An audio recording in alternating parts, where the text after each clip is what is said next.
Thank you, Tim. Good morning, afternoon, wherever you may be. Look, before we really get started, some of you may know of me, some not. The accent should actually be changed because I came to Perth in 1978. My background is such with both geology, mining, and mineral processing. Early career in North America, US and Canada. Like I say, came out here in 78. I was one of the first in the world to be using computers to do reserve estimations and computerized mine planning. I worked for a large American company that sent me out here. When the secondment to Mount Newman finished, I set up my own consultancy. And as a result, I got to see what a lot of companies, from the biggest companies down to little junior explorers, were doing, what they did right and what they did wrong. When it was my turn, the first Eagle mining, we did in the 90s. And I did a deal to acquire some ground in the Yandal Belt, which Joe Gutnick made famous with Bronzewing and Jundee. I did a deal that nobody else could have done to acquire a substantial interest and committed us to money we didn't really have at the time. That turned into our Nimri project.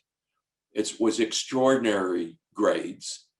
It formed the backbone of Northern Star, and they're still mining this. We developed pretty quickly over 1 million ounces, very, very quickly. We had from first dirt to first production in 4 months. We were producing operating costs under $100 an ounce.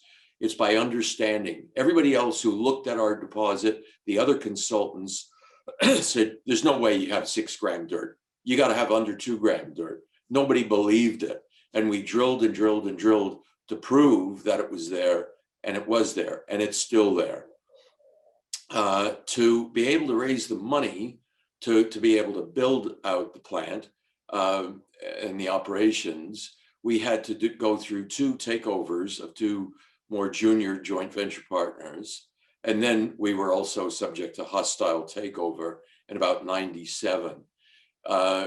Tony Poli, my partner there, and I started Aquila Resources, Latin for Eagle. We transitioned from a gold explorer to iron ore and coking coal.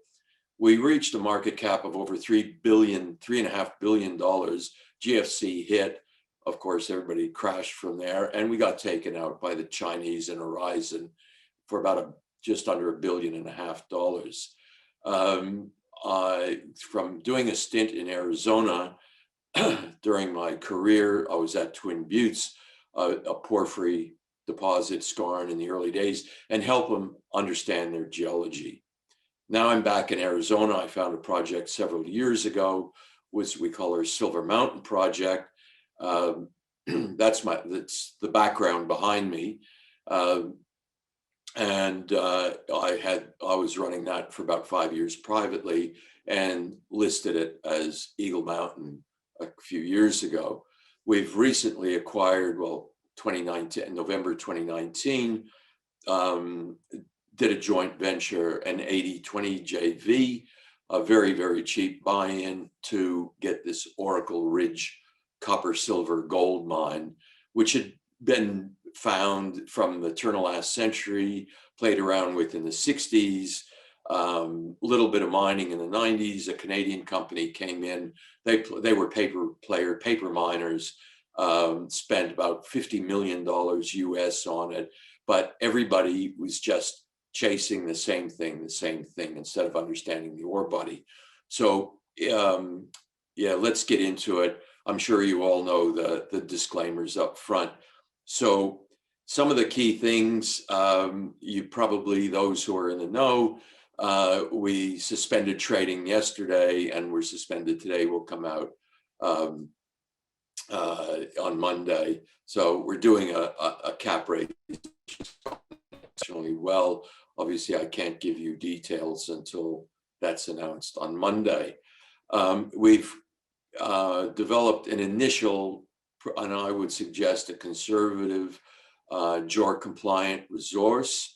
And we'll see in a little bit how this resource, there are a few, some in the world that are very sensitive to prices, where for a little increase or an increase in price, you can lower the cutoff grade and your resource expands considerably. Also, the reverse happens. Obviously, if the price goes down, the resource shrinks. However, we've got some good grade in this resource. So should that happen again and the copper prices reduce, we're sitting on a good project. Copper.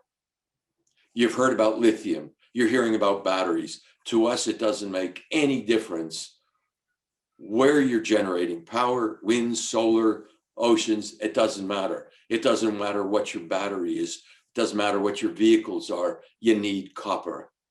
Copper mines that are producing today, they're some of the mines when I was going to university in the 60s, that's when they were starting. They're on their last legs. There are no big new copper mines being developed. I'm not saying we're big, but we're new.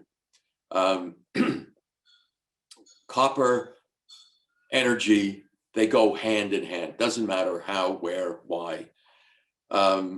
We have several projects, copper targets rather, in our area, and every ore body, in my experience, what I've done is there's, if you want to call it, a sweet spot. We don't know yet what this sweet spot is. That means there'll be an optimal way to get the best value out of your resource. We don't know that yet. That's why we're drilling, and we're going to continue drilling both in and around the resource to see what that sweet spot is. You'll be able to see some of that in some slides. We've unfortunately, with almost anybody doing any kind of assaying, exploration and assaying these days, the assay labs, I don't know whether it's COVID or just demand, from a 2-week turnaround, we're now looking at 4 or 5 weeks. We're paying double for our assays from what is historical. We've got a great team. My CEO, Tim Mason, and my co-directors. It's a very experienced team. Can we move to the next slide, please? So where are we in the world? For those of you who have not toured around North America, the Grand Canyon's worth a visit. You'd probably go to Las Vegas first and probably fly into LA. But there we are in Arizona. Arizona traditionally and even today still produces about 65% of the copper consumed in the US, and that hasn't taken off. We'll see some other mines in a minute, pardon me, in another slide. So Oracle Ridge, we're down in that southeasterly corner. Silver Mountain, what we floated on, is just above Phoenix. Next slide, please. Okay, so here's a zoom in. You can see where Tucson is. That's where our offices are. Twin Buttes down the bottom is where I spent quite a bit of time working with them and looking at some new projects. That was AMAX, Animax. It's now, I believe, could be a Freeport operation. Sarco are all over the place with Mission, the Ray Mine. They've got a smelter, the Hayden smelter. They've got Silver Bell near us. San Manuel was a big one at one point, the largest underground mine in the world. It closed down a few years ago. There are many, many more mines around us. We're maybe an hour's drive up and around and through the mountains to get to Oracle Ridge, so it's not that difficult at all. Let's see. Well, we know where we are. So the graph on the right illustrates how sensitive we are. The horizontal axis along the bottom is the cutoff grade. We're currently reporting why 1% copper. I have no idea. The cutoff grades are going to be relative to what the metal price is and perhaps what your cost of production may be. So here we are at 1%. Our initial resource is about 12 million tons for, well, we've got silver and gold in there, but we're not dealing, I don't like talking about equivalent grade, but you can see what a relatively small change in cutoff grade, how many more contained tons of copper would have in this. It's quite dramatic. If the copper price keeps going up and up and up, more demand, less than production, who knows where that price is going to be. Long term, I mean, people, we look at spot price, but really it's watching what the 3-month or longer term trend is for copper that as miners or potential miners that we worry about. So the grade's not bad, it's good. So what are we focused on? We're drilling to expand the mineral resource estimate. There's potential both laterally and depth. We'll see that. Can we move to the next slide, please?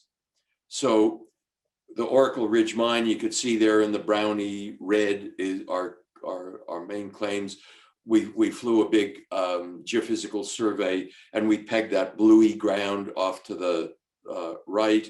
You can see some samples up there and a very hot spot we call Red Hawk. We've got a new area, that little triangular teeny little bit in the middle, we're calling Golden Eagle. And we see some quite interesting things happening over there, both in the gold and copper side of things. Next slide, please. So this is a conceptual section through what we have. So when I say there's lateral potential, you can see we've got this intrusion, which doesn't normally happen in a lot of the other porphyry, skarn and porphyry deposits. So the gray bit at the top is limestone. These fluids come up from a very hot, generally a porphyry down below, and you see the porphyry intermixed with these limestones. In our case, after all this happened, we've had this leatherwood granodiorite sill intrude in us and cut things off. We're getting very good values along that contact of the leatherwood and the limestones. And you can see we've got huge lateral extent, and that same thing goes behind and in front of us. Where's that porphyry below us? Where's that mineralizing event? We don't know yet. We're trying to vector in on that. We know that there could be potential below this intrusion. We don't know where that is, but that oryx that we have to the lower right, where it says gold mineralization, lower contact skarn, that's in oryx. So we know that the system is big. These same limestones occur right down at the southern end of Arizona in the Bisbee area, one of the first and biggest copper areas, and it goes right up to the Ray mine in the north. So we've got a lot. When I said about where's the sweet spot, we're not just going and chasing the same. There's a lot more. There's a lot more to be had, but there's only so many drill rigs we can get working there at a time. So look, it's an underground mine. There's a lot of infrastructure still there. There's vents, there's fans, there's power. It's stable. Things aren't collapsing. 18 kilometers of underground drilling. If you did that today, I don't know how many, $100 million to virtually recreate the drives that are in there today. I think we can almost, what's the next slide, please? So you can look, this is obviously going to change as the result of the capital raise that we're doing. Pardon me, once the new shares are issued, you will see a change in the issued capital and hopefully share price. We've got several announcements, obviously. There's always announcements when you're drilling. We'll have some pretty solid news flow coming through over the next several weeks and ongoing. I'm happy for questions now, Tim. Yeah, thanks, Charlie. We don't have time for many, but you've obviously have a successful track record in terms of exits. What attracted you most to this asset, and how big can it be? Look, it's always been to me, the harder something is, the bigger the problem, the bigger the opportunity. And when we came across this particular project, it was difficult because others had well, they failed, but they weren't taking advice. I think we can figure this out. The two other takeovers we did well with, they were hostile takeovers. We did not hold enough to defend to get a real seat at the table. We always wanted to produce, which we did, not a paper, oh, come and take us out before we even start mining. That's not my intent. I like creating, I like building, I like developing. It's why I like holding my 35% or more of the company. I'm not going to dilute down. I want to have, if the day comes that there's another hostile, like I say, I want to have a seat at the table.